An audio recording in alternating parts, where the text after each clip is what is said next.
Allahu Akbar, Allahu Akbar. Assalamu alaikum wa rahmatullahi wa barakatuh. My name's Abdul Karim and this is Come to Goodness, where the channel where I urge each and every one of you, I'm urging the mu'mineen to come to the goodness, to come to the greatness that is Islam, and to worship Allah subhanahu wa ta'ala. Now, why are we here today? What's this episode about? This episode is about not being greedy. You know, greed is that urge inside us all to consume wealth, to surround ourselves like a king under the mountain, surrounded by piles and piles of gold and wealth. I urge each and every one of you, brothers and sisters, do not let greed, do not let this lust for more and more consume you. I urge each and every one of you, worship your Maker, do good deeds, and spend your wealth in the service of Allah subhanahu wa ta'ala. Spend your wealth in the things that makes Allah subhanahu wa ta'ala happy. And what are these things? These things are building the masjid, you know, giving money to your masjid, helping them increase the Islamic community. You know, there's communities out there online as well, where they send Qurans to people, where they send scholars to people to educate them in the works of Islam. And what is one of the greatest things that you can spend your wealth in, brothers and sisters, this greatness that you can spend your wealth in is charity.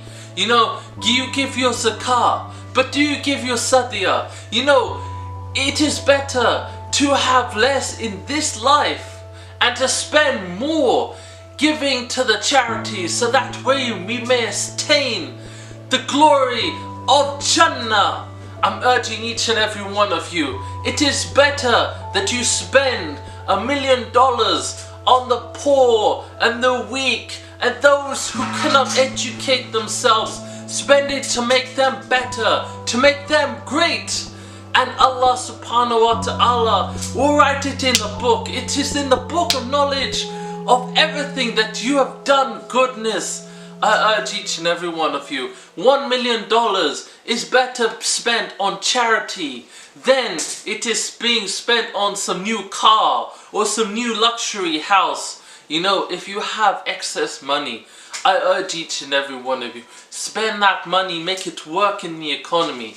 Why? Why do I ask this of you? Because if you hoard wealth, if you hoard all this abundance in life, in your accounts, if you hoard this extra money, it is fine to be rich, but if you hoard extra money and don't use it, that money is not flowing in the economy. Brothers and sisters, you ask yourselves, why are there poor people in the world? It's because the money is not flowing in the economy. The more that people have, the more wealthy the people are, and the more that they have in their bank accounts and do not use, that money is not flowing in the economy, which literally takes the money out of the hands of the poor. It literally takes the bread out of the mouths of the starving. So I urge each and every one of you, make your money work for that which is good for your soul. I urge you. Now, does this mean that if you're poor to go on some spending spree? No.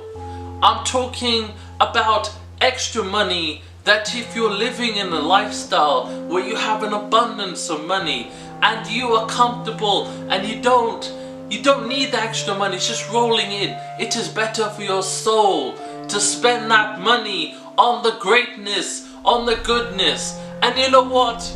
I'm gonna be honest with you. I'm gonna be completely honest with you. This is selfish work, if you think about it. You are doing this purely for the pleasure of Allah subhanahu wa ta'ala. You're doing it in hopes of attaining His pleasure and attaining His admittance into Jannah. So realistically, you are actually still trying to attain the goodness, but this is a goodness that's worth striving for. I'm telling you now, brothers and sisters, if I gave you the option of a brand new Ferrari, $1 million price tag Ferrari versus eternity in Jannah, eternity in a palace of immense measures that reaches to the sky and beyond, in lands made of gorgeous plantations and plants that are so vast you cannot even understand. If I was to give you the option between an eternity in a paradise beyond the measuring and the recompense of which you cannot imagine, versus one tiny car, tell me, brothers and sisters, what would you choose? Eternity in glory in the Jannah that we are promised, or a car that will more than likely stop working in 20 to 25 years? What would you choose? Any sane person would choose eternity, and it is a sign of faith. It is a deposit in the bank account of Allah subhanahu wa ta'ala. It is saying, Allah, I have trust in you, I have faith in you. I'm doing this goodness purely for your pleasure, so that maybe you can grant me eternal Jannah. It is maybe selfish, sure, but it is selfish in the right kind of way. It is selfish in the attainment of Allah's grace, Allah's mercy. So I urge each and every one of you, worship Allah subhanahu wa ta'ala, come to goodness, come to greatness, and hit subscribe and join me. Come to goodness.